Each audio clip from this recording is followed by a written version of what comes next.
네, 안녕하십니까. 저는 그 테라텍 기술연구소를 맡고 있는 이제 김성윤입니다. 지금 오늘 여러분께 말씀을 드릴 것은요, Cost Effective HPC Configuration Method for CACF Simulation이라는 이제 주제를 이렇게 가지고 좀 말씀드릴 텐데요. 정확하게 보면은 HPC를 가지고, 그다음에 ONEF를 가지고 어떻게 그 최적화를 시킬 수 있는지, 거기에 대한 그 기법들에 대해서 말씀드릴 겁니다. 특히 그 최근에는 지금 이기종이라는 하드웨어들이 이제 급성을 하겠는데요. 여기서 말하는 이기종이라는 것은 CPU, FPGA, GPU, 그다음에 ADAS라는 이제 그 다른 이제 여러 가지 이제 엑셀레이터라고 이야기를 하고 있습니다. 이걸 위해서 저는 이제 여기 나온 것처럼 이렇게 5가지 그 주제를 가지고 말씀드릴 텐데요. 먼저 HPC 컴퓨터에 대해서 소개를 해드릴 거고, 그다음에 HPC 구조, 설계, 그 다음에 최적화, 그 다음에 미래에 대한 HPC가 어떻게 바뀔 것인지, 그 다음에 최종적으로 이렇게 우리가 그 정리 부분에서는 우리가 어떤 것을 준비를 해야 될지를 다시 한번 말씀드릴까 합니다. 자, 먼저 우리가 HPC를 이야기할 때는요, 성능을 높이는 방법은 이제 2가지가 있습니다. 첫 번째가 스케일업이라는 게 있고, 또 하나가 스케일아웃이라는 방식이 있는데요. 스케일업은 말 그대로 하나의 머신에서 성능을 높이는 것을 말합니다. 스케일업에는 CPU에 대한 클럭을 높이는 게 있고요. CPU 숫자를 갖다가 하나의 CPU를 쓰게 있다면 2개의 CPU를 쓰거나 아니면은 4개의 CPU를 쓰거나 하는 CPU 갖다 바꾸는 방법. 또 하나는 스케일 그 안에 있는 메모리 갖다가 기존에 1개 썼다면 2개나 뭐 3개, 4개 이런 식으로 그 사이즈 갖다 늘리는 방법도 있을 수가 있고요. 아니면 스토리지 디스크 갖다가 늘려가지고 이 사이즈 갖다가 높이는 방법이 있을 수가 있습니다. 그 스케일아웃은요, 하나의 머신이 아니라 이 머신에 대한 물리적인 한계를 벗어나가지고 외부를 확장하다가 시키는 것을 말합니다. 특히 그 CPU에서는 아까 전 것처럼 물리적인 CPU에 대한 한계를 높이기 위해서 우리는 이제 HPC 클러스터라는 것을 이야기를 하게 될 거고요. 그 다음에 메모리에 대한 한계를 높이기 위해서 미래에 대한 이제 그 CPU에 대한 그 스케일 아웃 방식에 대해서 우리가 미래 컴퓨터에서 말씀을 드릴 거고, 또 하나 스토리지에 대한 한계를 위해서 우리가 패럴럴 파일 시스템이라는 것을 우리가 또 이야기를 하게 될 겁니다. 자, 뭐 우리가 이제 하이 퍼포먼스 컴퓨팅이었다가 이야기를 할 때는요, 우리가 아까 말한 것처럼 이제 타 500.5H라는 사이트 갖다가 우리가 그 기본 갖다가 좀 두고 있는데요. 이유는 1993년 6월부터 해가지고 1년에 2번씩 6월달과 12월달에 전 세계 슈퍼컴퓨터에 대한 순위 갖다가 이 사이트에서 이렇게 그 등재를 하게 돼 있습니다. 등재를 하고 있습니다. 1등부터 500등까지 리스트를 갖다가 가지고 있다는 거죠. 자, 지금 현재 이게 그 작년까지 이제 슈퍼컴에 대한 이제 1위 대한 머신들 갖다가 이렇게 그 가지고 있었는데요. 금년 6월달에 이제 트렌드가 좀 바뀌었습니다. 1위가요. 바로 이게 미국에서 만든 이제 프론티어라는 그게 이제 엑사스케일로 해가지고 이게 최초로 실제 그 림팩 성능이라든지 림팩 성능이 이제 그 헥사플롭스로 이렇게 바뀌는 그 계기가 됐습니다. 기존까지는 일본에서 만들었던 이제 후카쿠라는 그 암 베이스의 그 슈퍼컴이 1등을 하다가 차지했던 것을 금년에서는 이제 AMD 베이스에 있는 이제 그 AMD 베이스에 이제 그 슈퍼컴이 이제 그 1등 하다가 이렇게 차지하게 됐고, 이 시스템이 이제 헥사플롭스에 대한 이제 그 최초의 벽을 넘었던 걸로 이제 기록이 되어 있습니다. 물론 이쪽에 대해서는 여러 가지 좀 말들이 많아요, 사실상요. 뭐 중국에서 기존에 있던 이제 그 시스템을 업그레이드 시켜가지고 엑사 스케일 갖다가 그 넘었다는 건데요. 현재 공식적인 탑 500.5H에 있는 사이트에서 말한 이제 엑사 스케일에서는 이제 요 미국에서 나오는 프론티어라는 것이 이제 그 1위라는 것을 갖다가 다시 한번 말씀드리겠습니다. 그 구조 갖다가 보더라도 상당히 이렇게 재밌는 구조를 가지고 있어요. 지금 이것은 이제 AMD 쪽 갖다가 이제 그 베이스로 해가지고 만든 거고, 여기서도 또 하나 이렇게 GPU들이 이제 각각에 이렇게 포함이 되어 있다는 것이 특히 우리가 좀 주의 깊게 보셔야 될 이렇게 장표기랍니다. 앞서서 여러분들께서 좀 보신 것처럼 현재 1위에 대한 이제 그 컴퓨터들은요, 이제 엑셀레이터가 없이는 이제 이야기를 할 수가 없습니다.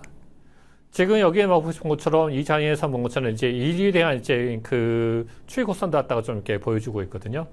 아마도 이제 금년도 11월 달에서는 좀 더 발전된 이제 좀 더 이렇게 성능이 올라가 있는 이제 그 엑사스케일급에 대한 그 슈퍼컴이 나오게 될 것입니다. 자, 그러면 이런 슈퍼컴들을 어떻게 우리가 구성하고 어떻게 설계를 할 것인지 갖다 한번 이야기를 해볼까 합니다. 자, 먼저 우리가 그 클러스터라는 것을 갖다가 우리가 정의를 갖다가 좀 이렇게 내려야 될 것 같은데요. 클러스터라는 것은 여기 사전적인 나온 것처럼 마치 여러 개의 묶음을 마치 하나처럼 움직인다. 묶음이라는 것이 이제 클러스터라는 겁니다. 그 클러스터의 종류에는 우리가 IT에서 말한 것처럼 크게 보면은 이제 베어울프라는 게 있고요. 베어울프는 여러분들이 말하는 이제 계산용 클러스터 갖다가 베어울프라고 합니다. 왜 베어울프냐고 한 것은 뭐 뒷장에도 나올 것 같은데요. 1994년도 나사에서 이제 슈퍼컴에 대한 이제 그 임대 만기에 따라 가지고 거기에 대한 대체 프로젝트를 갖다가 실행했던 것이 이제 베어울프 프로젝트입니다. 자, 그리고 이게 HA라는 이제 여러분께서 잘 알고 계시는 이제 고과용성 클러스터라는 게 있습니다. 그 액티브 스탠바이라 가지고 이제 고과용성 클러스터라는 게 있고요. 이것은 주로 이제 DB 서버나 아니면 스토리지 쪽에서 이렇게 그 사용을 하고 있는 거죠. 그 다음에 이제 노드 밸런스라고 하죠. 부하 분산이라는 이제 클러스터들이 이렇게 그 존재를 하고 있습니다. 자, 우리가 HPC 하다가 쓰게 되는 것은 크게 보면 두 가지가 있어요. 먼저 그 첫 번째가 라지 사이즈의 그 문제를 딱 풀 수 있다는 거죠. 그 과거에 그 하나의 시스템에서 문제 사이즈 하다가 그 문제 사이즈를 푸는 데서는 그 한계가 있습니다. 즉, 메모리량 한계가 있다는 거죠. 근데 지금 이제 이전 클러스터하다 쓰게 되면은 그 라지 사이즈 문제에다가 서로 이렇게 쪼개가지고 각각의 머신이 나눠서 이렇게 우리가 그 문제를 풀 수 있기 때문에 좀 더 큰 문제, 라지 사이즈 문제에다가 풀 수 있다는 겁니다. 또 하나, 그렇게 하다 보니까 각각의 머신들이 그 문제를 풀기 때문에 좀 더 빠른 시간 내에 해석 시간을 딱 줄일 수 있다는 거죠. 정리를 해보면은 우리가 클러스터하다 쓰는 것은 라지 사이즈의 문제를 풀 수 있다. 그다음에 좀 더 빨리 풀 수 있다. 그 두 가지 장점이 있습니다. 특히 여기서 여러분께서 제가 앞에 이렇게 라지 사이즈의 문제를 풀 수 있다는 것을 좀 강조를 하고 있는 게요. 강업가다가 여러분들께서 클러스터하다가 구성과 구매를 하시고 나서 기존하고 성능 차이가 없다고 하시는 분들이 있으세요. 이유는 바로 문제 사이즈가 충분하지 않다는 거죠. 뒷장에도 제가 예를 갖다가 들어서 한번 이렇게 보여드릴 텐데요. 예를 들어서 여러분들께서 1부터 100까지 1부터 100까지 더한다고 했을 때 사실상 그 1부터 100까지 더한 것은 워낙에 문제 사이즈가 작기 때문에 슈퍼컴 쓰지 않아도 바로 여러분들께서 5050, 5050이라고 바로 답을 할 수 있을 정도로 빠르다는 거죠. 다시 말하면은 HPC에서 성공적인 도입을 위해서는 여러분들에 대한 저점 수준의 사이즈의 문제를 갖다가 먼저 찾아내고 거기에 맞는 사이즈에 대한 그 클러스터나 HPC를 도입을 하셔야 한다는 겁니다. 자, 크게 그 클러스터 구조를 보시면은 여기 보신 것처럼 이제 로깅 노드가 있고요. 그 다음에 옆에 실제 계산하는 노드가 있고, 그 다음에 계산된 결과를 저장하는 이제 스토리지 노드라는 것이 이렇게 존재를 하게 됩니다. 그 다음에 이것을 갖다가 전체적으로 이렇게 관리할 수 있는 이제 매니지먼트라는 노드가 갖다가 이렇게 노드가 있는데요. 사실상 이것은 우리가 대형 클러스터도 넘어가도 똑같은 구조를 가지고 있어요. 이것은 제가 그쪽에 모 대형 사이트에다가 이렇게 설계를 했던 건데요. 여기 보신 것처럼 좌측에 보신 것처럼 이제 로깅 노드가 있고, 그 다음에 중간에 보시면은 이제 계산 노드라는 게 있고요. 양 옆으로 보시면은 계산 노드 중심에서 양 옆으로 이제 스토리지 노드들이 이렇게 배치하는 것을 보실 수 있어요.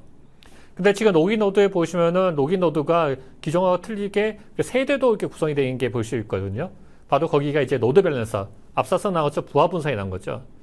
대형 클러스터도 넘어가면은 사실상 이렇게 대규모의 사람들이 로깅해서 쓰기 때문에 그 로깅 노드 역할이 컴파일 하거나 아니면 잡았다가 어사인 하는 이제 그런 역할들을 하게 되거든요.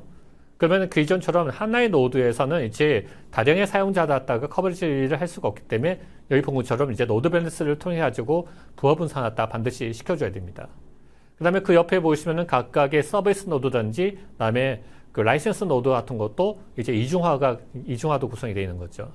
이렇게 해가지고 앞서서 나왔던 우리가 그 베어퍼 클러스터, 그다음에 HA 클러스터, 그다음에 노드밴스가 대형 사이트에서는 유기적으로 구성이 되어 있습니다.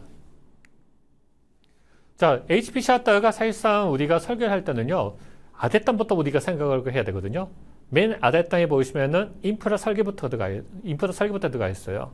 거기는 이제 공조 시스템, 그다음에 그 전력 시스템까지 우리가 베이스가 깔려 있고, 그 이외에 여기 보인 것처럼 서버, 스토리지, 그다음에 네트워크라는 것이 이제 그 위에 배치를 하게 됩니다. 간혹 가다가 여러분들께서 이 밑에 메인 아래 부분 전력 공조 왔다가 생각을 하지 않고 그다음에 그 HPC 왔다가 도입을 하시게 된다면은 그 장소에 대한 뭐 이슈가 생깁니다. 뒤에 잠깐 설명했던 것처럼 HPC는 하나의 머신이 아니라 여러 대의 서버가 묶여 있는 머신이기 때문에 거기에서는 이제 소비 전력과 그다음에 거기서 발생되는 열, 그다음에 소음 왔다가 충분히 고려를 하셔야 됩니다. 이 부분 뒷부분에서 우리가 어떤 부분을 좀 주의를 해야 될지를 다시 한번 설명해 드리겠습니다. 그 이외에 이제 그 운영체제가 올라가게 되고요. 운영체제 위에 이제 프로그램 도구, 그다음에 HPC 미드웨어, 그다음에 프로그램 도구들 같은 것이 올라가고 그 위에 이제 실제 여러분들이 쓸 수 있는 이제 상용 어플리케이션들이 이제 배치되는 구조입니다. 자, 과거하고 틀리게 현재 HPC는요, 과거에는 이제 베어메탈 타입에서 이제 가상화 단계까지 갔고요. 가상화 단계에서 현재는 이제 컨테이너 단계까지 이제 올라가고 있습니다. 먼저 이제 세부적으로 한번 이제 클러스터 구성 요소별로 한번 이야기를 해볼까 합니다. 먼저 이제 하드웨어 갖다가 이야기를 하게 될 텐데요. 과연 그 하드웨어에서 우리가 이야기했던 먼저 여러분께서는 코어와 노드라는 그 개념을 갖다 다시 한번 이렇게 여러분께서 생각을 하셔야 돼요. 자, 코어는요, 지금 여기 먼저 노드를 갖다가 먼저 설명할 때는 노드에는 지금 가까이 본 것처럼 물리적인 이제 서버 보드를 가지고 우리가 노드라고 이게 현재 칭하게 됩니다. 지금 여기서 본 것처럼 이제 그 하나의 샤시에 2U 샤시에 이제 4개의 노드가 들어가게 되는 거 보시고요.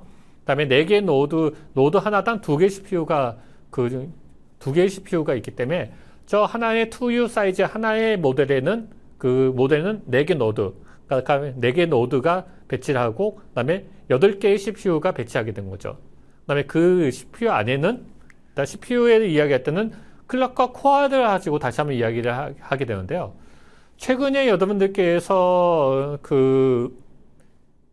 코어 수가 늘어나고 클럭이 점점 더 이렇게 줄어드는 것을 이렇게 보실 수가 있어요. 그 이유가 뭘까요? 자, 먼저 우리가 이렇게 우리가 클럭에 대해서 우리가 정의를 한번 이렇게 내려보고 할 텐데요. 지금 나온 것처럼 CPU에 당한 이제 이야기할 때는 이제 클럭 가지고 이야기를 합니다. 근데 우리가 컴퓨터 속도 클럭 갖다 무한대로도 높일 수는 없어요. 자, 일반적으로 CPU의 성능을 좌우하는 것은 CPU에 해당한 그 클럭을 가지고 이야기합니다. 그 다음에 클럭은 단위 시간 동안에 CPU가 실행할 수 있는 이제 명령 수를 갖다가 결정을 짓게 되는 거죠. 보통 CPU는 이제 헤드치라는 것을 갖다가 이야기하게 되고요. 이 헤드치는 초당 진동수 갖다 이야기하는 것을 다들 아실 거예요. 자, 우리가 그것을 높이기 위해서 우리가 클럭을 높이기 위해서 이렇게 오른쪽에 나온 것처럼 우리가 이렇게 오버클럭이라는 것을 갖다가 쓰게 되거든요. 과거에는 이제 이 클럭 갖다 높이기인데 우리가 중점을 더 줬어요. 자, 근데 지금 최근에는 이제 모든 벤더들이 이제 코어 갖다가 늘리고 있는데요. 클럭을 높이는 대신 이제 코어 갖다가 높이고 있습니다. 그 이유가 바로 이런 이유 때문입니다. 지금 그 좌측의 아래쪽에 보신 것처럼 그 코어하고 그다음에 그 성능과 그다음에 그 소비 전력이 있다고 했을 때 우리가 성능 갖다가 높이기 위해서 CPU 클럭 갖다가 지금 우리가 이렇게 소비 전력 갖다가 지금 여기 나온 것처럼 이렇게 75% 갖다가 높였더니 고작 성능이 높은 것은 이제 20%밖에 업이 안 됐어요. 지금요. 그러면은 그 반대로 한번 이렇게 해볼게요.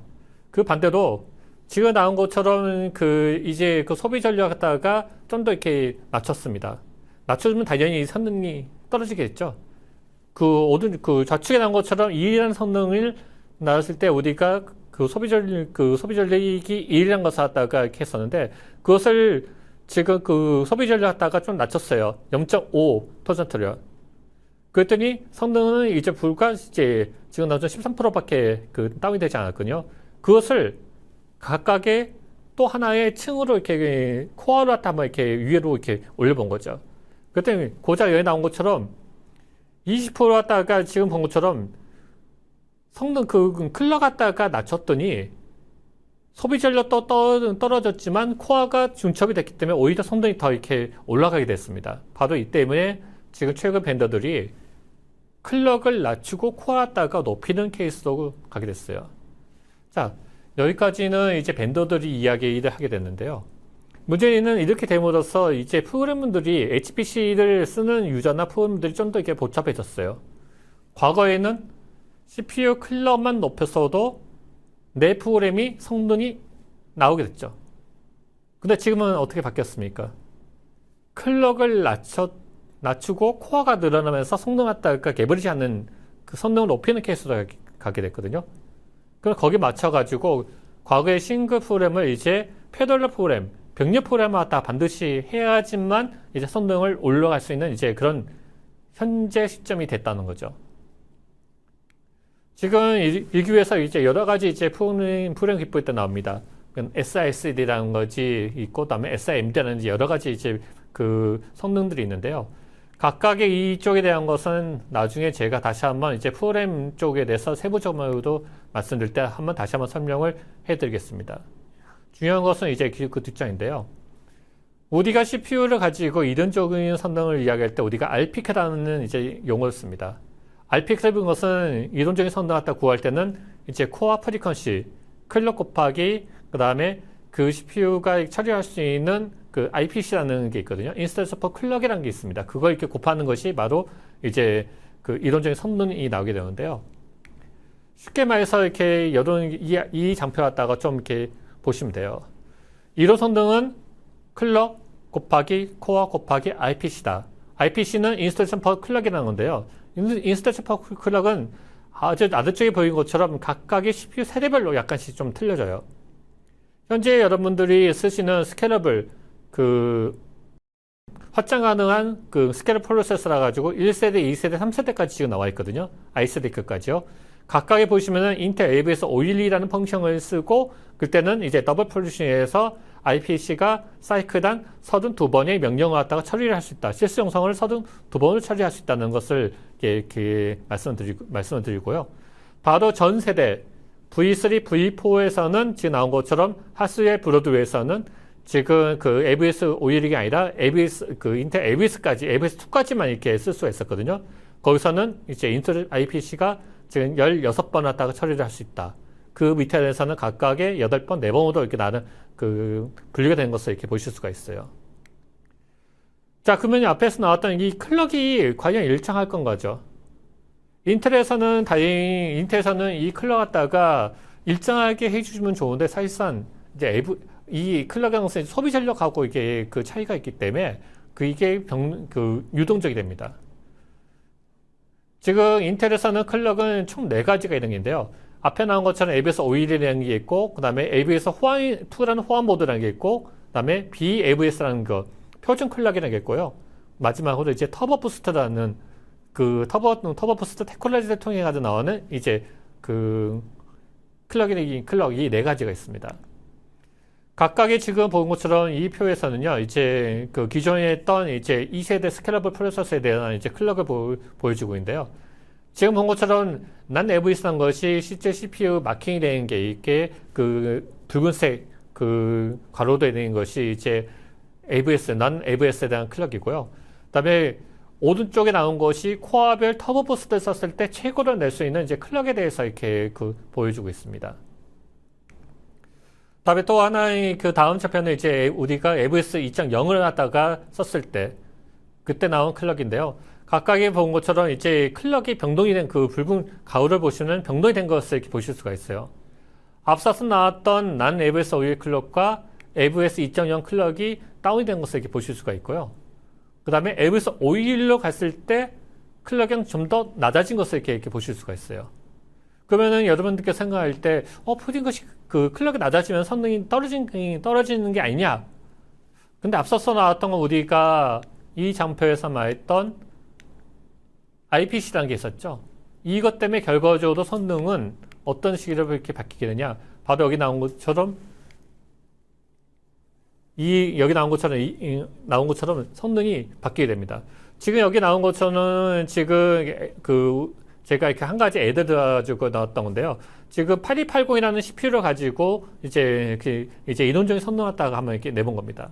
지금 나온 것처럼 8280의 28코어짜리를 보시면은 베이스 클럭이 2.7기가거든요. 그 다음에 AVS 2.2 할 때는 2.2고, 그 다음에 베이스 클럭이 AVS 511일 때는 1.8로 떨어져요. 근데 이런 거 나온 것처럼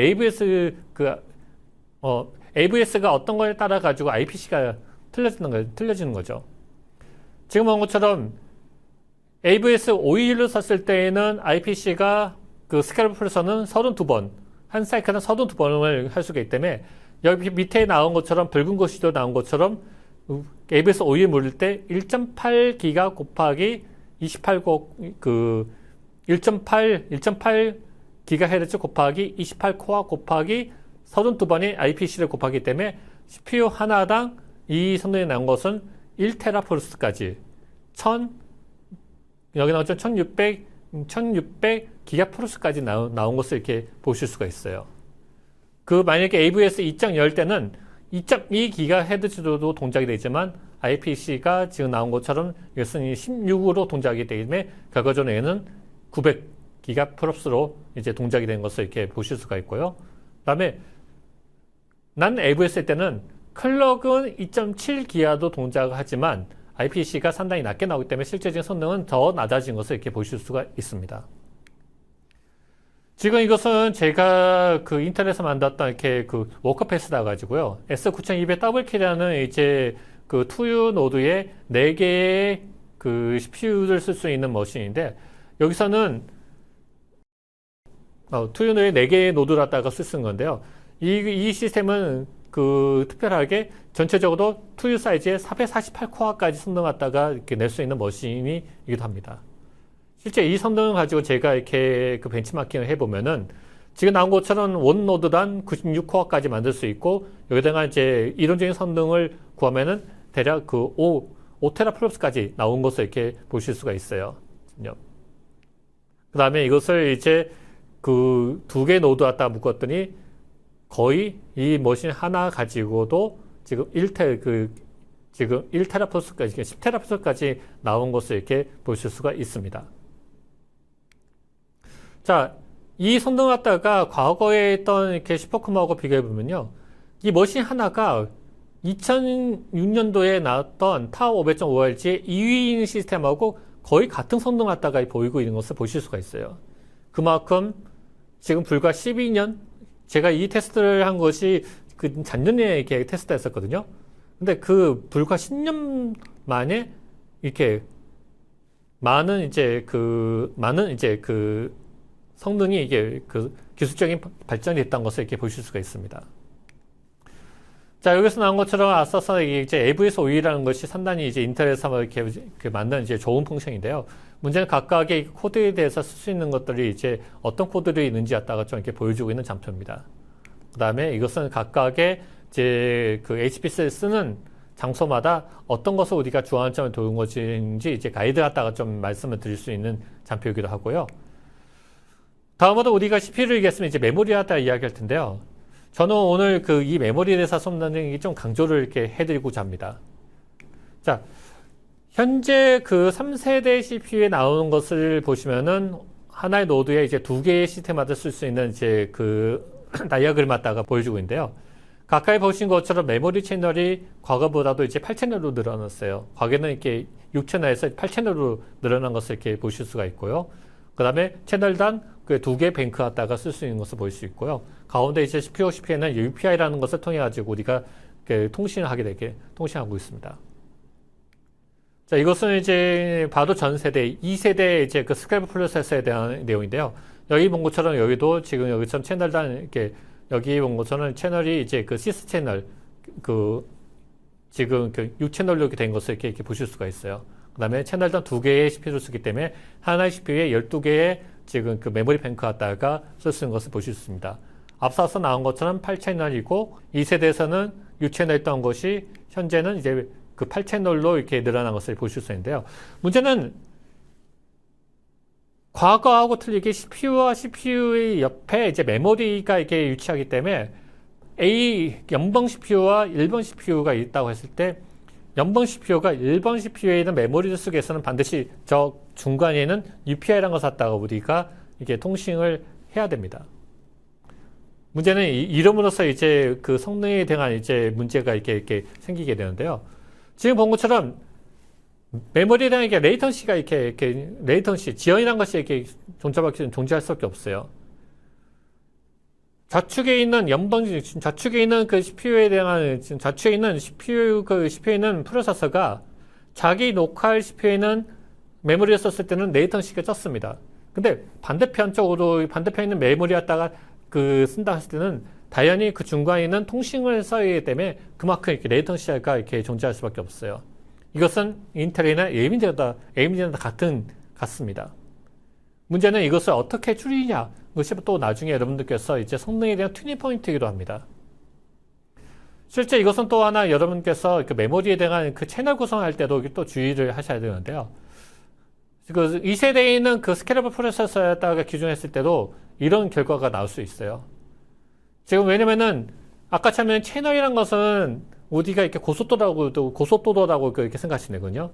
CPU 하나가 CPU에서 메모리를 건너가는데 길을 하나를 가지고 쓸 것이냐, 아니면 6개를 가지고 쓸 것이냐.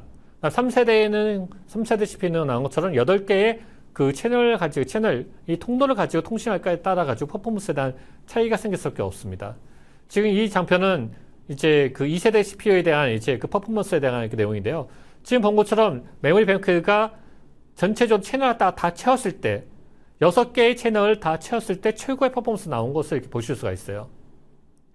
근데 6개 이상으로도 메모리 갖다가 쓴다고 했을 때 어떻게 나옵니까? 바로 아는 것처럼 6개 채널에서 6개 메모리에서 이제 7개 메모리 뱅크로 넘어갔을 때 퍼포먼스가 뚝 떨어진 것을 이렇게 보실 수가 있어요. 바로 이것 때문에 여러분들께서 나중에 CPU에 대한 이 메모리 뱅크 갖다가 어떻게 채용에 따라가지고 실제 성능에 대한 차이점이 보입니다. 이것은 인하우스 코드나 커머셜 코드나 같은 결과가 나기 때문에 여러분들께 말씀을 드린 것은 메모리 뱅크는 반드시 다 채우십시오. 그 다음에 메모리 뱅크단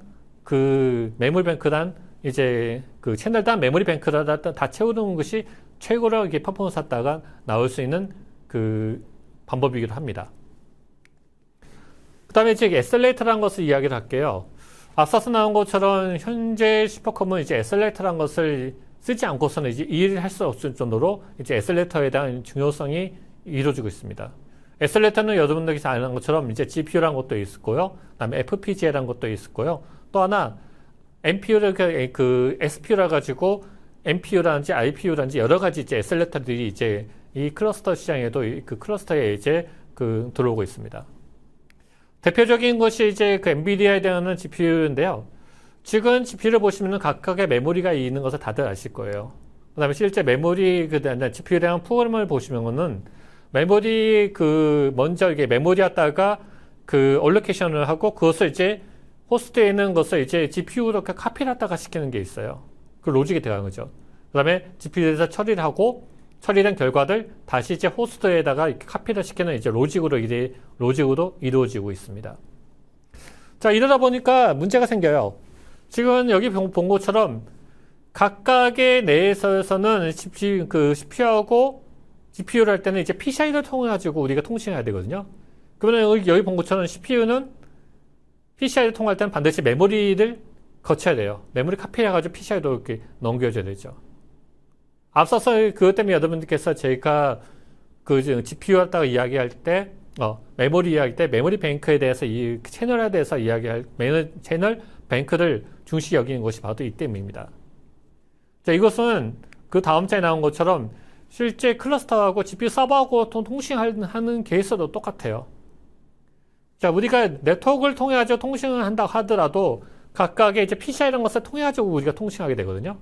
그러면 이것은 좀 더 많은 문제가 이렇게 생길 수밖에 없는 거죠. 이것은 이제 그렇기 때문에 지금 GPU 서버하고 직접 리레이션을 하는 케이스와 다른 각각에 대한 것들인데요. 그 때문에 여러분께서 나중에 이것을 프로그램을 어떻게 하냐에 따라가지고 GPU 구성이 또 이렇게 바뀌게 됩니다. 다시 하면은 또 다른 말은 GPU 구성이 어떻게 따라가지고 우리가 이제 실제 이 프로그래밍 방식이 또 바뀌기도 합니다. 자, 그래서 우리가 이렇게 GPU 구성할 때는 여기 나온 것처럼 밸런스라는 게 있고, 그 다음에 코먼, 그 다음에 캐스케이드라는 이제 방식으로 우리가 이렇게 되는데요. 다른 말은 위에서 나는 밸런스라는 것이 본 것은 이제 멀티레인이라고 되어 있어요. 다음은 이제 CPU마다 GPU가 PCI 쪽으로 있고, PCI PCI 허브를 통해서 각각의 CPU마다 자기가 컨트롤할 수 있는 GPU가 서로 달라진다는 거죠. 그러면 오른쪽에 있는 CPU에서 관장했던 그 GPU하고 왼쪽 CPU가 관장하는 GPU가 서로 틀리기 때문에 왼쪽에 있는 프로세서가 오른쪽에 있는 프로세서에 관장하는 GPU를 통치할 때는 반드시 또 중간에 UPL라는 이 통신을 통해 가지고 우리가 이렇게 통신을 해야겠죠. 반면에 이제 밑에 있는 코먼 싱글 루트 방식인 것은 CPU 하나가 PCI 허브라는 걸 통해 가지고 거기서 모든 CPU가 다 관장하는 겁니다. 자, 그러면은 윗 방식에 있는 방식과 아래에 있는 방식을 보면은 좀 더 이렇게 밑에 있는 방식이 중간에 있는 이제 PCI 허브를 통해서 그 내에서만 움직이기 때문에 좀 더 빠르게 이렇게 어센스 같은 것을 할 수가 있겠죠. 자, 밑에 보시면은 이제 캐스케이드라는 것은 PCI 허브 내에서 이제 GPU끼리 서로 통신하는 겁니다. 우리가 이것을 이제 P2P라고 하거든요. 근데 이 P2P를 하면은 이제 별도의 위에는 싱글 루트 방식인지 멀티 루트 방식하고 틀리게 이제 P2P 방식이라는 명령어 프로그램 기법이 따로 또 이렇게 존재하게 되는 거죠. 대신 밑에는 이제 GPU와 GPU끼리 통신하기 때문에 위에는 방식보다는 좀 더 빠르게 이렇게 통신할 수가 있겠죠. 자, 이것은 실제 제가 이렇게 테스트를 했던 건데요. 이것은 앞서 나온 것처럼 내가 CPU마다 관장하는 이제 PCI가 틀리기 때문에 거기서 나오는 이제 성능에 대한 차이 갖다가 보여주는 장표입니다. 자, 스토리지에서 이야기할게요. 스토리지는 이제 앞서서 나온 것처럼 실제 계산된 결과 갖다가 이제 모아주는 이제 역할을 하거든요. 그 다음에 유저 홈을 가지고 있거든요. 자, 그렇기 때문에 역할은 이제 유저 홈, 그 다음에 유저 작업관, 그 다음에 중간 데이터를 빠른 저장하는 용도, 이 세 가지 용도로 쓰고 있어요. 사용자는 큰 용량, 그 다음에 성능, 그 다음에 안정성 갖다가 요구하겠는데요. 사실상 이 스토리지만큼은 비용 갖다가 좀 많이 쓰셔야지 안전된 결과 갖다가 가져갈 수가 있습니다. 자, 우리가 레이드라는 것을 이야기할 텐데요. 레이드는 크게 보시면은 어떻게 보면 이것은 스케일 업 방식으로도 성능 갖다 높이는 방식이에요. 우리가 대표적으로 쓰는 것은 이제 레이드 0이라는 모델, 스타이핑이라는 모델이 있고요. 그 다음에 미러라는 게 있는데요. 스타이핑은 말 그대로 디스크 갖다가 다 묶어주는 거죠. 1테라짜리를 4개를 묶으면 그냥 4테라가 나오는 거예요. 근데 미러는 어떻게 되냐? 지금 말 그대로 서로에 대한 액티브 스탠바이에 대한 백업본을 만들어주는 거예요. 그렇기 때문에 최소 사이즈에 대한 이렇게 각각의 이렇게 사이즈가 있습니다. 레이드 5는요, 스타이프라는 페리티 디스크 갖다가 우리가 이렇게 가져가는 거예요. 이걸 위해서 이렇게 이 스타이프는 만약에 1테라짜리였다가 1테라짜리 4개가 있다면은 n분의 1씩, 4분의 1씩 스타이핑이라는 페리티 갖다가 쓰게 됩니다. 결과적으로 1테라짜리 4개가, 4개가 존재하면 1테라짜리 하나의 디스크 볼륨이 이제 그만큼이 이제 페리티 디스크로 빠지게 되는 거고, 나머지 n분의 1씩 4분의 30 남아있던 그 부분이 모아서 전체적으로 이제 3테라짜리 이제 디스크가 나오게 되는 거죠. 그 다음에 레이드 10은 앞서 나왔던 스타이핑과 미러 갖다가 합치는 거라고 이렇게 좀 보시면 돼요. 레이드 5 같으면은, 레이드 5는 우리가 장애가 났을 때 디스크 1개까지 우리가 이렇게 커버지 되거든요. 레이드 10은 같은 구성을 했을 때는 이제 디스크가 2개까지. 왜냐면은 미러가 스타이핑 갖다가 서로 하기 때문에 레이드 만약에 1테라짜리 4개를 존재하다면은 2개씩 밀어, 그 다음에 이것을 스타이핑을 묻는 거죠. 그 때문에 디스크가 각각의 하나씩 이렇게 망가지더라도 서로 미러가 되기 때문에 좀 더 안전적인 이렇게 시스템 갖다가 가져갈 수가 있습니다. 자, 스케일업 다음에 아까처럼 스케일아웃 방식으로도 우리가 그 파일 시스템도 만들 수 있는데요. 이게 바로 우리가 그 말하는 이제 패널 파일 시스템이라는 것이 나옵니다. 패널 파일 시스템에서 우리가 그 많이 쓰는 것이 이제 러스트라는 것도 많이 쓰이고 글러스터 FS, GPFS라든지 최근에 이제 쉐프라는 것도 많이 이렇게 쓰고 있습니다. 이 장점은 액티브 상태에서도 우리가 스케일업 방식으로 해가지고 용량 갖다 계속적으로 늘릴 수가 있습니다. 네트워크가 한전적인 네트워크가 그 받쳐주는 대로 이제 스토리지 볼륨 갖다가 늘릴 수 있다는 장점을 이제 가져갈 수 있는 것이 바로 이쪽 그 패널 파일 시스템 구조입니다. 여기서는 이제 러스트와 갖다가 어떤 식으로 이렇게 구성이 되는지 갖다가 설명인데요. 이것은 그 뭐 스킵하고 이렇게 좀 넘어가겠습니다. 자, 이제 네트워크를 이야기할 텐데요. 앞서 나왔던 서버, 그 다음에 스토리지 갖다가 이것을 묶어줘야 하는데요. 이 묶어주는 역할이 이제 네트워크를 통해 가지고 우리가 이렇게 묶을 수 있는 거죠. 네트워크는 크게 보면 이제 세 가지 이제 네트워크로 우리가 이야기할 수 있는데요. IPMI라는 이제 그 관리 네트워크라는 게 있고요. 또 하나가 이제 매니지먼트 네트워크라는 게 있고 계산 네트워크라는 게 있어요. 앞서서 IPMI하고 매니지먼트는 하나 같은 역할을 하다가 하면서 서로 다른 역할을 한다고 좀 보시면 될 거예요. 제가 굳이 이렇게 떼놓은 이유가 있습니다. IPMI는요, 서버가 부팅이 되지 않아도 서버에 대한 BMC 단어를 컨트롤할 수 있는 네트워크입니다. 이 네트워크를 통해 가지고 사용자는 클러스터를 원격으로 리부팅도 할 수 있고요. 그 다음에 온, 오프도 할 수 있습니다. 매니지먼트는 약간 틀린 거죠. 매니지먼트는 앞서서 나왔던 서버 그 IPMI가 틀리게 매니지먼트는 이제 이 시스템이 구동이 되고 있는 상태에서 이제 각각의 이 클러스터가 운영을 할 수 있는 그런 쪽입니다. 앞서서 IPMI는 하드웨어적인 거 있다면은 이 매니지먼트 네트워크는 이제 소프트웨어적인 거라고 이렇게 소프트웨어적인 거라고 생각하시면 돼요. 그다음에 이제 계산 도구는 이제 실제 HPC 계산을 하는데 필요한 이제 네트워크라는 것을 말씀드리겠습니다. 자, 그 때문에 이제 각각의 이제 그 대규모일 때, 우리가 소규모일 때는요, 스위치 하나 가지고도 이렇게 커버리게 되거든요. 지금 인피니밴드나 이렇게 네트워크, 인피니밴드나 오니패스 네트워크에 보면은 이제 48포트까지 하나의 네트워크도 처리돼요. 근데 그거 가지고 우리가 그 코어라 하거든요. 그거 가지고 우리가 엣지 단위라 해요. 근데 엣지 이상으로 넘어갔을 때 우리가 어떤 구조를 가지냐.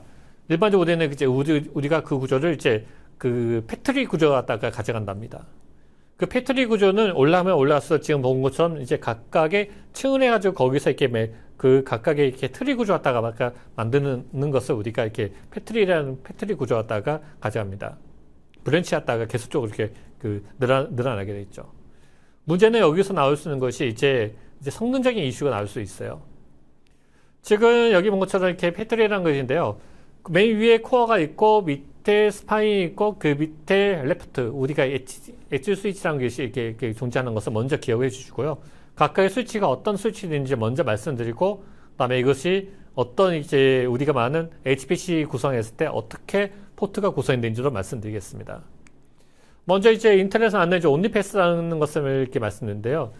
지금 이 온리패스가 최근에는 이제 코델레 네트워크로 이렇게 코델레 네트워크에서 이렇게 인텔넷이 이제 공급을 합니다.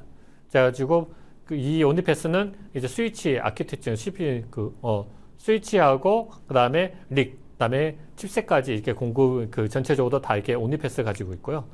가능한 것처럼 이제 48포트짜리 이제 그 엣지 스위치가 있고, 그다음에 엣지 스위치를 모아놓은 이제 그 디렉터라는 게 있고요. 그다음에 디렉터보다도 좀 더 큰 이제 24솔루스 가지고 있는 이제 디렉터급이라는 것이 각각의 또 난 것처럼 24 그 디렉터라는 것이 이렇게 존재합니다. 온리패스에서도 지금 본 것처럼 각각의 이제 그 배속에 따라 가지고 이게 성능에 대한 차이가 있는데요. 우리가 16배속으로 샀을 때는 이제 100G까지 커버리지 되거든요. 근데 8배속을 할 때는 여기 있는 것처럼 58G까지밖에 그 커버리지 안 돼요. 자, 강원가다가 최근에 들어서 이제 우리가 200G, 이제 400G까지 이제 인피니트 밴드가 나오고 있거든요. 자, 8배속이 있을 때 200G는 온리패스, 뭐 100G가 되든 200G가 되든 200G 이제 인피니트 밴드가 되든 그 카드를 꽂아봤자 성능이 이 배속에서 차이가 이렇게 지원이 안 돼요. 그때 여러분께서 나중에 이거 가지고도 실제 구성을 할 때 주의를 하셔야 돼요. 그 다음에 또 하나, PCI가 꽂히는 위치에 따라서 CPU 프로세서가 관장한댔죠. 그 다음에 CPU 하나당 PCI 관장하는 개수가 제한적이에요. 자, 그러다면은 어떻게 될까요? CPU 연방에다가 온리패스라든지 인피니트 카드를 하나 꽂았어요. 100G짜리요.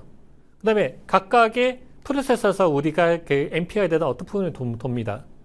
그런데 그 프로그램이 돌 때 만약에 연번 프로세서는 이쪽 인피니트나 온리패스를 관장하고 있는데 1번 프로세서 이쪽 관장을 이쪽으로 통신할 때는 어떻게 될까요?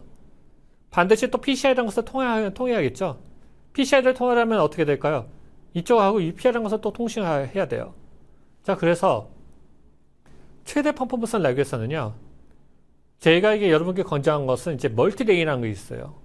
따르면은 프로세서마다 관장하는 PCI에 각각의 인피니트를 아니면 온리패스를 각각에 한 장씩 꽂아서 걔네가 멀티레인으로 동작이 되게끔 하는 것이 최대 퍼포먼스 갖다가 낼 수 있는 방법이기도 합니다. 자, 또 하나 우리가 이렇게 구성할 때 지금 구성할 때 주의하실 게 있게요. 이 인피니트 밴드나 온리패스에서는 이제 남블락이냐 아니면은 하프 블락이냐에 따라 가지고 성능 차이가 생깁니다. 과거에 틀리게 지금 과거에 TCP/IP 같으면은 48포트 스위치가 있을 때 포트 하나를 추가를 한다면은 그냥 스위치와 스위치 간에 서로 링크만 시켰어도 링크만 시켰어도 또 됐었어요. 근데 온리패스하고 인피니트는요 그렇게 구성이 안 돼요. 지금 본 것처럼 48포트짜리 스위치 하나에서 49포트로 포트 하나를 추가를 한다면은 여기 본 것처럼 위에 스위치만 하더라도 48포트 스위치가 지금 나온 것처럼 5개가 필요합니다. 이렇게 바뀌어버려요, 구성이요. 그렇기 때문에 여러분께서 이렇게 나중에 HPC 네트워크 구성할 때 어떤 식으로 팩토리 방식으로 구성하고 그다음에 블락킹 방식을 어떤 내가 타입을 하느냐에 따라 가지고 포트 수가 확 틀려지게 됩니다. 스위치 수도 틀려지고 케이블 수도 다 틀려지게 되는 거죠. 그때 여러분께서 이 부분에 대해서는 나중에 실제적으로 이렇게 제 HPC 전문가하고 충분하게 고려를 하시고 내가 쓰고자 하는 어플리케이션이 충분하게 비용 대비 투자 가치가 있는지 갖다가 검토를 하셔야 될 부분입니다. 자, 앞서서 나왔던 게 다시 이제 처음으로 넘어갈게요. HPC 이야기 때 제가 맨 아래에 있는 것은 이제 UPS 공조에 대해서 이야기를 했어요. 전력 공조에 대해서요. 먼저 이게 UPS 갖다 이야기하는데요. UPS가 과연 필요할 것이냐, 클러스터에서. 그 부분도 여러분께서 한번 고려를 하셔야 될 부분입니다. 자, UPS는요, 사실상 나눈 것이 이제 클러스터에 대한 이제 무전정에 대한 서비스라고 생각하시는데, 사실상 필요한 것은 정전에 대한 보상 시간도 있지만, 사실상 유지보수에 대한 이제 보상 시간 갖다가 이렇게 줄 수도 있어요. 그렇기 때문에 이것은, 나중에 이것은 선택사항으로도 여러분들께서 고려를 하셔야 될 사항입니다. 그 다음에 이제 난방 환기, 그 다음에 냉방이라는 이제 HVAC라는 건데요. 이것은 여러분께서 이렇게 공조 시스템을 어떻게 할 것이냐. 공조는 이제 공조급이라는 것은 우리가 전력을 쓰기 때문에 그만큼 열이 나오겠죠. 그 열을 갖다가 어떻게 냉각을 시킬 것이냐는 부분이긴 합니다. 각각 이것은 이제 어떻게 보면 여기 나오는 산술 수치는 소비되는 전력이 100% 이제 열로 바뀐다고 해가지고 했던 이렇게 수식인데요. 그냥 여러분께서 이게 통상적으로 이렇게 구한다까지만 이렇게 생각하시면 될 거예요. 그 다음에 실제 공조 시스템에는 이제 BTU라는 거 단어를 쓰는데요. BTU는 서버뿐만 아니라 여러 가지 주변에 있는 나오는 이제 그런 10가지로 원래는 생각을 해야 한다는 것을 이렇게 말씀을 드립니다. 자, PUE란 것은 나중에 이것은 그 시스템 관리자, 운영자 입장에서 좀 생각을 해보셔야 될 건데요. PUE는 말 그대로 평균 전력 사용 효율 지수예요. 따르면은 토탈 데이터 센터에서 쓰는 것을 총 전력을 진짜 쓰는 IT 장비, 서버에서 쓰는 전력으로 나누는 거예요. 그 다음에 이 부분은 이제 PUE가 1이라는 것은요, 토탈 전력이나 그 서버에서 쓰는 것이 토탈 전력과 같다는 걸 이야기하겠죠. 가장 좋은 케이스가 되겠죠. 근데 문제는 지금 우리나라 데이터 센터 같은 경우에는 대부분은 이제 이 PUE가 상당히 높습니다. 1.75까지 가요. 따르면은 서버에서 쓰는 전력 외에 나머지 75%가 서버로 갖다가 냉각을 시킬 수 있는 여러 가지 환경들, 에어컨디션이든지 그런 데서 이렇게 소비하다가 쓰는 것을 말합니다. 이 PUE가 그 낮다는 것은 그만큼 냉각 비율이든지 그런 효율을 갖다가 줄일 수가 있다는 거죠. 이걸 위해서 이제 여러 가지 이제 구성 방법들이 있는데요. 대체로 지금 여러분께서 많이 아신 것처럼 Hot Assist Cooling, HAC냐, 아니면은 Cooling Assist Container냐 하는 이제 그런 방식으로 해가지고 우리가 렉을 갖다가 우리가 그 냉각 시스템 갖다가 공급을 합니다. 대부분 지금 나온 것들은 대부분은 이제 그 오른쪽에 나온 것처럼 그 쿨링 어시스트 컨테이너 방식 갖다가 좀 많이 쓰이고 있죠. 왜냐하면 중간에만 이제 냉각 공기했다가 그 컨테이너 안에다가 그 냉각기를 넣고 냉각 그 에어를 넣고 이제 그 바깥으로 이제 전산실 전체로 해가지고 뜨거운 공기를 내뿜게 하고 그것을 이제 빨아들이는 방식으로 이제 구성을 하고 있습니다. 자, 이제 오퍼레이팅 시스템을 이야기할게요. 오퍼레이팅 시스템은 여러분께서 선택할 수 있는 것은 이제 다양해요. 리눅스도 있고 윈도우즈도 있거든요. 윈도우즈 가지고 HPC 클러스터를 못 만든다도 아니에요. 만들 수는 있어요. 대신 윈도우즈를 할 때는 이제 윈도우즈에 대한 라이센스 비용이 그만큼 든다는 거죠. 과거에 그 윈도우즈 회사에서도 MS사에도 윈도우 HPC를 위해서 이제 별도의 HPC 팩을 팔았어요. 근데 지금은 이제 HPC 팩은 이제 그 무료도 풀렸고요. 윈도우즈 가지고 HPC 만들기 위해서 먼저 서버 라이센스가 반드시 하나가 필요하고 밑으로 해가지고 윈도우즈 라이센스 데스크탑용이라든지 그다음에 워크스테이션이나 이제 그런 급입이 이제 필요로 합니다.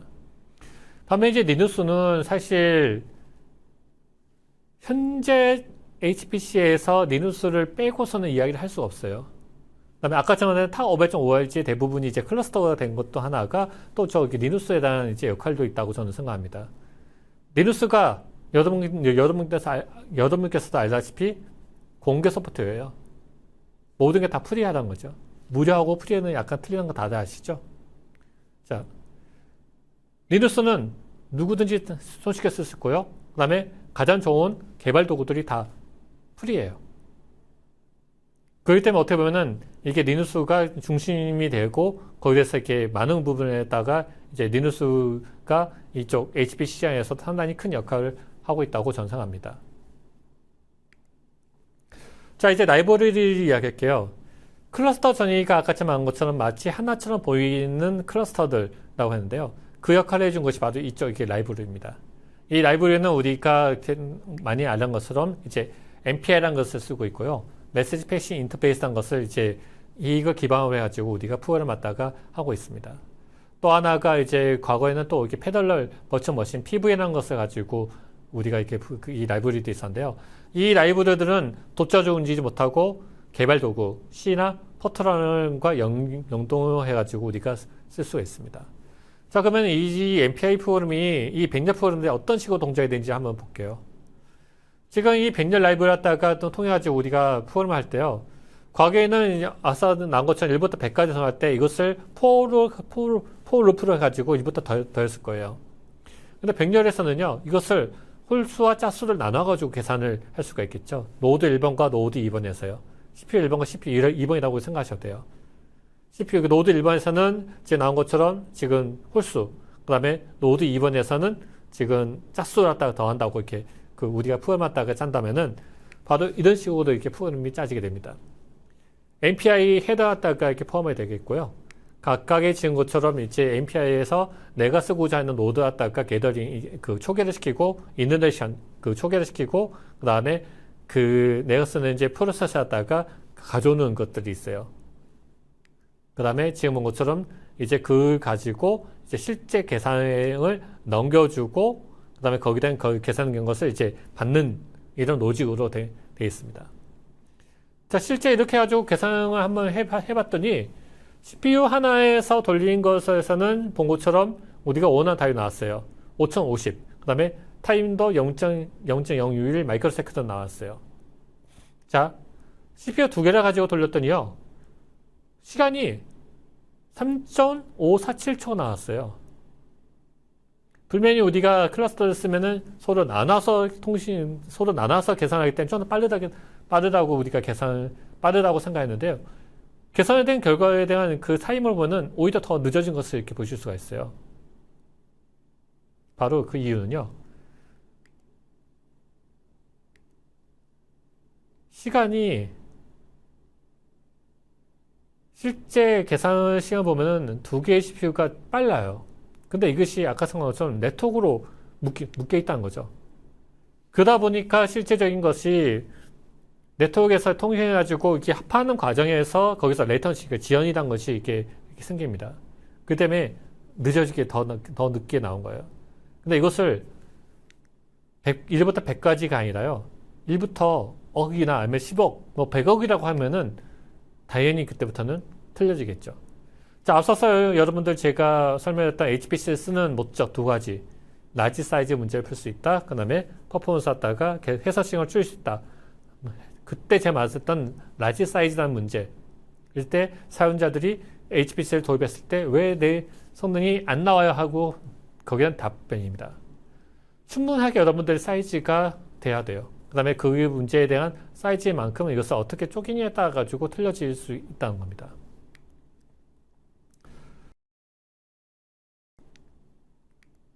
자, 이제 그 다음 이야기할 때는 이제 그 디벨롭먼트 툴에 대해서 이야기할게요. 앞서서 최근에 밴드들이 CPU에 대한 클럭을 낮추고 코어를 늘리는 것에 대해서 이야기를 해드렸습니다. 그러면서 제가 말씀드린 것이 과거에 있던 싱글 프로그램 방식과 이제 코어가 늘어나면서 코어에 대한 그 코어를 이용할 수 있도록 프로그램들이 바뀌어야 된다는 거죠. 그것 때문에 우리가 난 것이 이제 더 이상 공짜 정신이 없다는 이제 이야기가 나와요. 자, 그 다음에 더욱이 앞서서 여러분들 나온 것처럼 현재 SLAT라는 것을 제가 말씀드렸어요. 그러면서 SLAT 외에 다른 FPGA라든지 그 다음에 Other SLAT라는 것이 이게 등장하겠다는 것을 말씀드렸어요. 자, 그러다 보니까 이제 프로그램 하는 사람들이 이제 무지 복잡해지겠어요. 과거에는 내가 그 프로그램 하나 가지고도 클럭을 그냥 스케일업 방식으로 하면은 당연히 올라갔어요. 근데 지금 방식은 다 스케일업 방식이에요. 그렇기 때문에 과거처럼 싱글 코드 하나만 가지고는 이제 성능이 나오지 않기 때문에 더 이상 공정 정신이 없다는 거죠. 자, 그 다음에 거기다 또 하나가 SLAT라는 것이 들어가야 돼 있어요.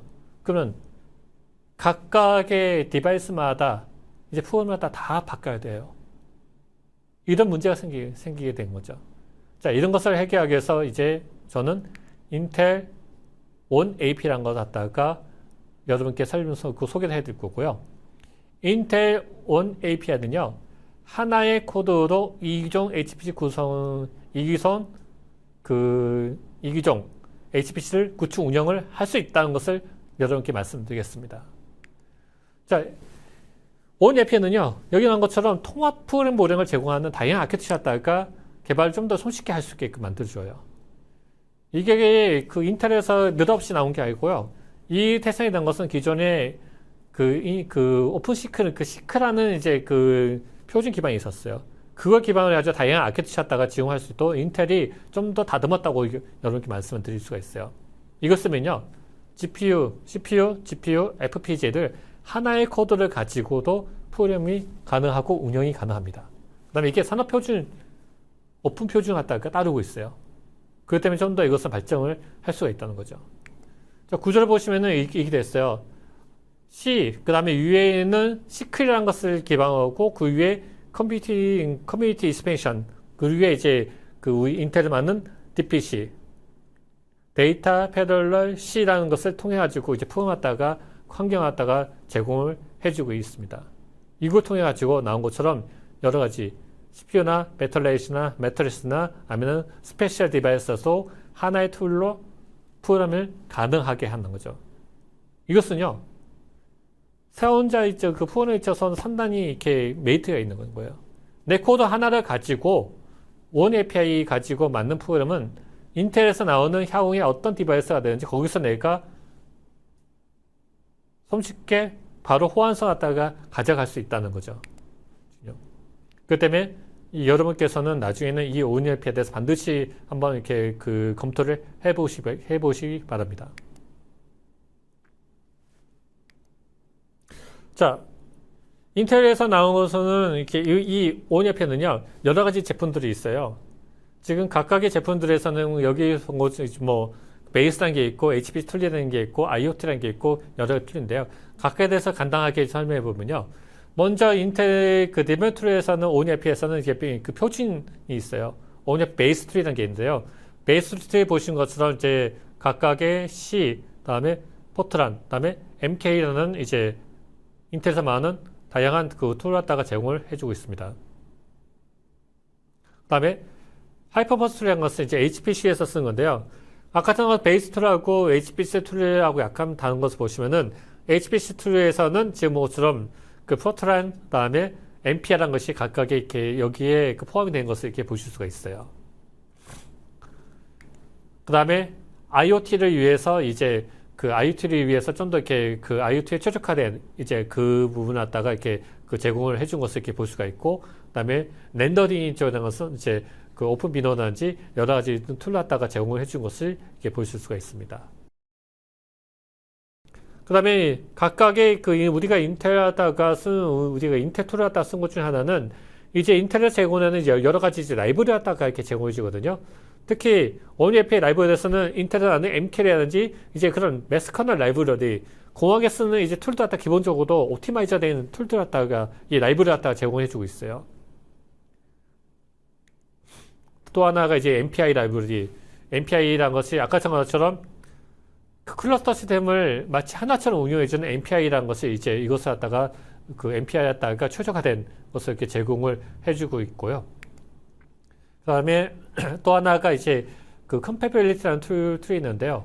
이것은 앞서서 나왔던 인텔이 온 API가 CPU, GPU, FPGA든지 여러 가지 이제 디바이스에서 이렇게 호환성 갖다가 가져갈 수 있게 만든다 했잖아요. 컴패빌리티라는 것은 뭐냐면은 기존에 GPU 베이스, 엔비디아 GPU 베이스에 했던 코드들 이 온 API로 바꿔주는 툴이라고 생각하시면 돼요.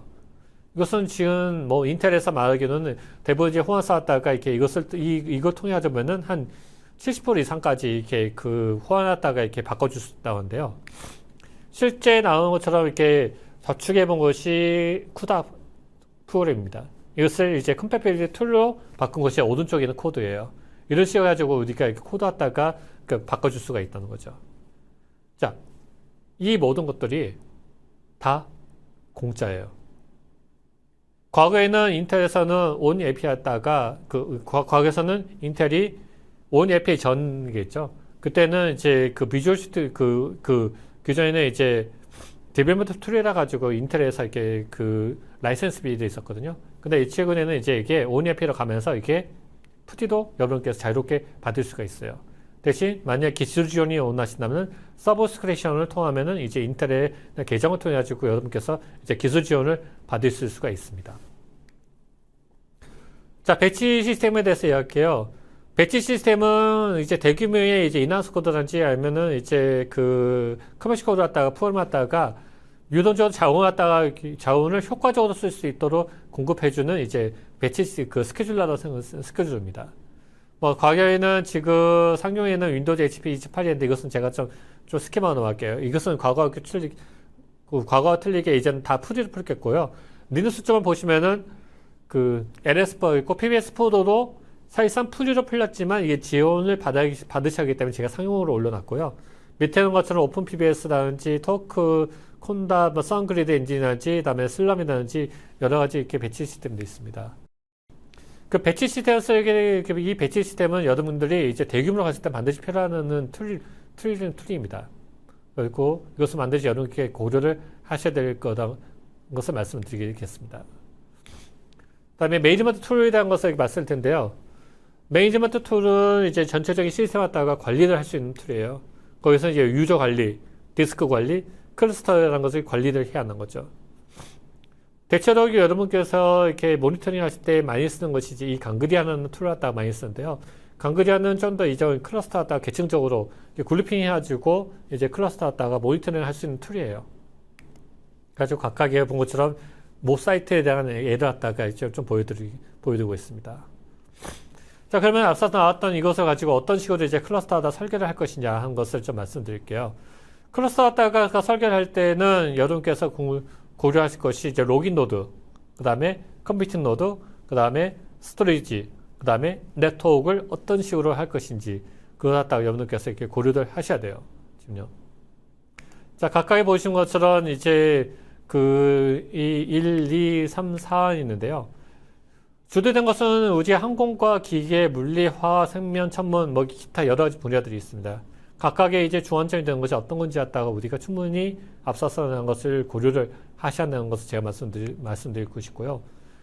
문제는 앞서서 나온 것처럼 CPU에는 우리가 클럭과 코어라는 게 있고요. 클럭과 코어는 여러분께서 쓰는 그 어플리케이션이 어떤 거에 따라가지고 AWS 오일을 지용하지 않냐 따라가지고 여러분들께서 코어를 중심을 할 것이냐, 아니면 클럭을 중심을 할 것이냐는 거기서 이렇게 주안점이 하나가 나올 수가 있고요.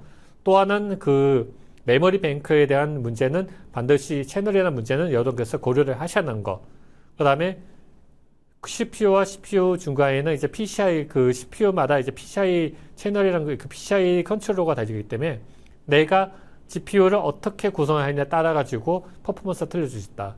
거기는 여러분들께서 말하는 이제 네트워크, 인피니밴드나 오니패스를 카드를 어떤 식으로 장착을 시키냐에 따라 가지고 싱글러 장착하냐, 멀티레인으로 장착에 따라서도 퍼포먼스가 틀려질 수 있다는 것을 말씀드리겠습니다. 자, 이제 그 최적화에 대해서 한번 이야기를 해볼게요. 과연 최적화를 어떤 식으로 할 것이냐 한 부분이 되는데요. 앞서서 제가 메모리 하다가 오늘은 좀 중시 말씀을 드린 바 있습니다. 자, 메모리 할 때는 우리가 누마라는 것을 반드시 이야기해야 돼요. 누마는 이제 불균형 기여 장치 접근이라는데요.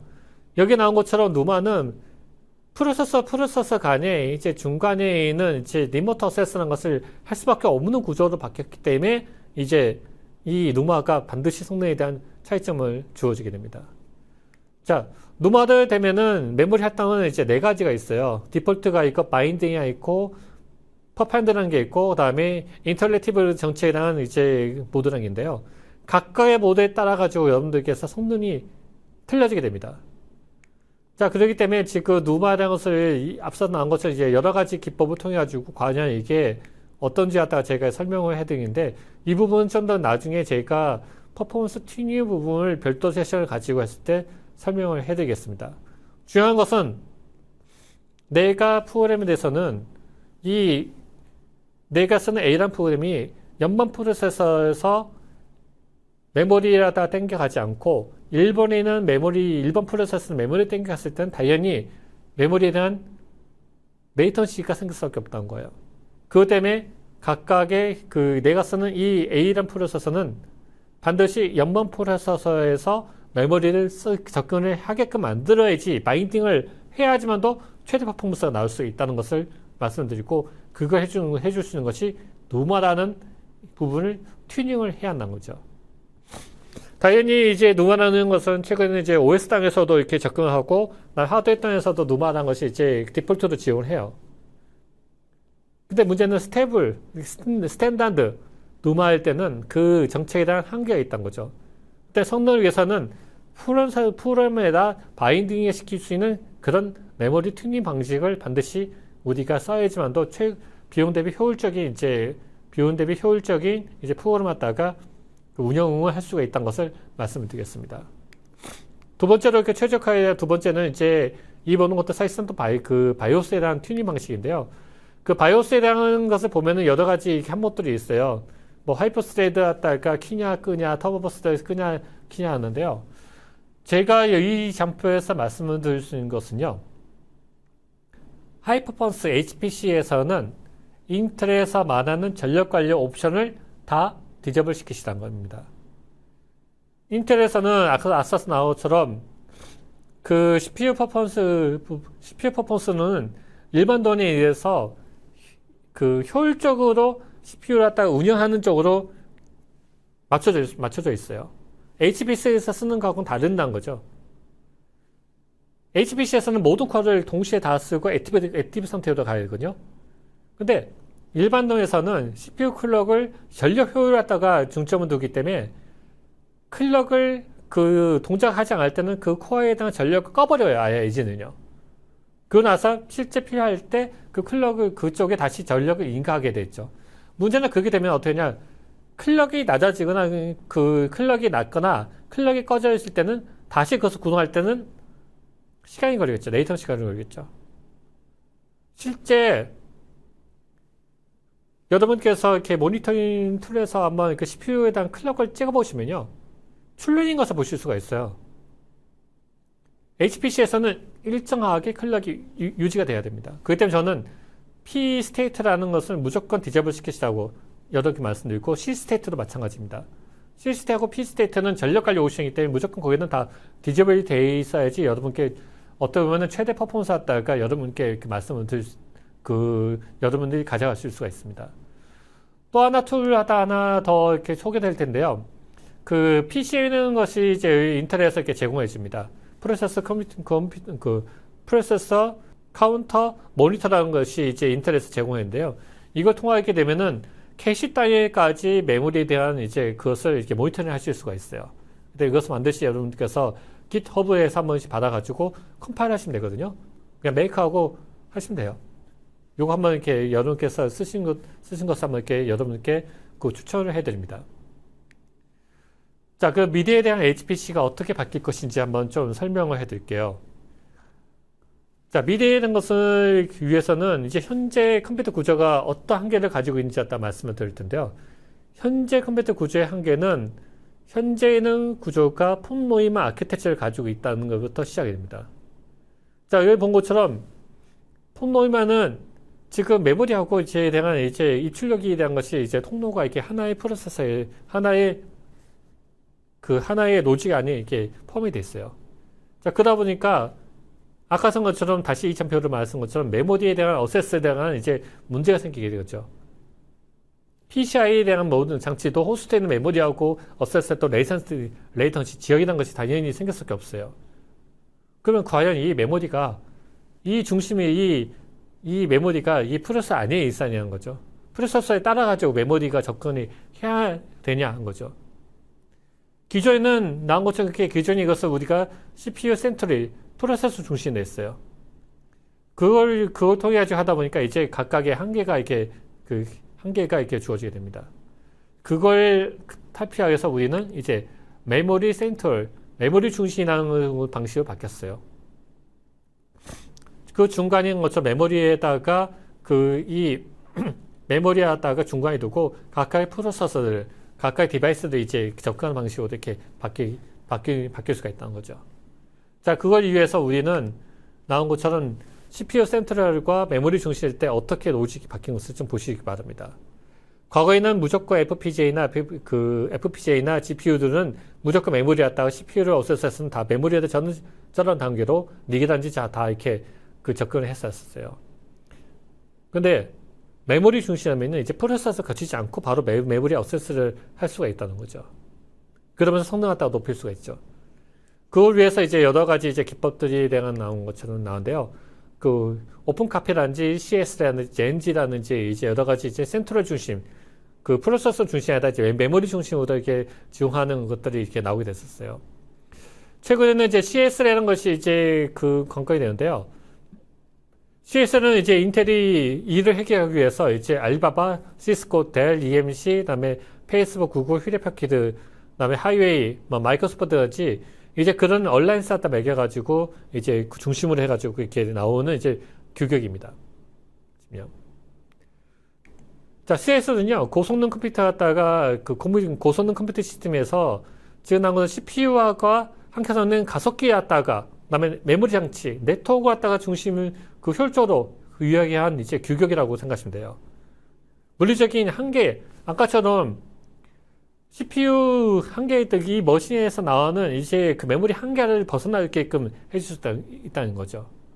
다음에는 중간에 있는 호스트 메모리를 쓰는 게 아니라 별도의 메모리를 써가지고 이 한계 갖다가 아까 나왔던 이 메모리 갖다가 별도로 빼가지고 CPU나 FPGA나 릭이 그 메모리 갖다가 쓸 수 있도록 해줄 수가 있습니다. 자, 그래가지고 가까이 보여주면은 이제 CS는 그 각각에 대한 디바이스들을 어떻게 되는데요.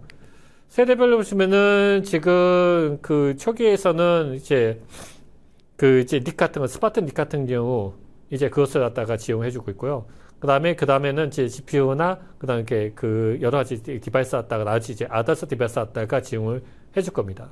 그 다음에 이제 총체적으로는 이제 메모리 땅까지 이제 확장을 갖다가 해줄 수가 있고요. 실제 지금 그 삼성에서도 지금 최근에 세계 최초의 대용량 SSD 적용은 이제 EDSFF라는 것을 통해 가지고 이제 저런 그 폼팩터를 만들었죠. 그러면서 이제 메모리 디바이스 갖다가 CS를 지원하는 메모리 갖다가 이제 그 테라바이트까지 이제 지원할 수 있는 것을 이렇게 만들었고요.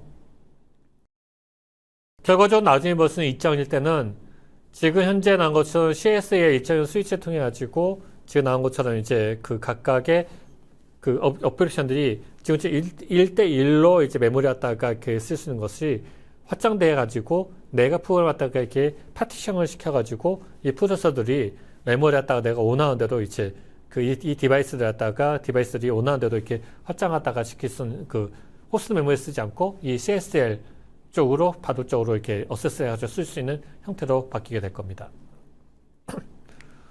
자, 정리를 해볼게요.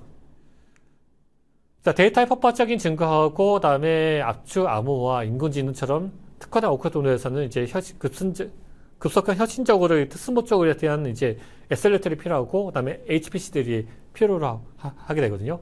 따르면 이제 이기종 컴퓨터에 대한 이제 그 헤테로지니어스한 컴퓨팅이 이제 부상할 수밖에 없는 구조가 됐어요. 자, 이렇게 되면은 새로운 그 하드웨어, 그다음에 하드웨어하고 그다음에 프로그램 기법들이 필요하게 되거든요. 그걸 지원해 준 것이 CSLI하고 그다음에 온 API 그것들을 이용해 주고 있는데요. 특히 CSLI 같으면은 여러분들께서 그 기대하시는 인텔에서 나오는 그 사파이어 래피드 쪽에서는 이제 드디어 이제 CSLI다가 지원을 해 주고요. 그다음에 그것을 좀 더 여러분께서 미래를 위해서 한다면은 앞서서 한 것처럼 헤터로지니어스 이규종 컴퓨팅을 갖다가 프로그램 기법을 지원해주는 온 API라는 것을 반드시 여러분께서 이제 검토와 스터디가 되셔야 하는 것을 말씀을 드리겠습니다. 자, 이상으로 제가 오늘 말씀드렸던 내용은 다 이렇게 전달을 해드린 것 같고요. 미래에는 지금 2023년에는 새로운 이제 그 패러다임이 나올 겁니다. PCI도 기존처럼 이제 그 PCI에서도 이제 그 4.0 이상이 이렇게 나오게 될 거고요. 그 다음에 그 PCI 4.0으로 넘어가면서 이제 디바이스에 대한 속도 경제뿐만 아니라 앞서 나왔던 CSL이라든지 여러 가지 이제 그 뒷받침하는 그 베이스에서 움직이는 이제 여러 가지 이렇게 기법들이 나올 수 있고 프로그래밍 기법들이 나오게 될 겁니다. 자, 감사합니다.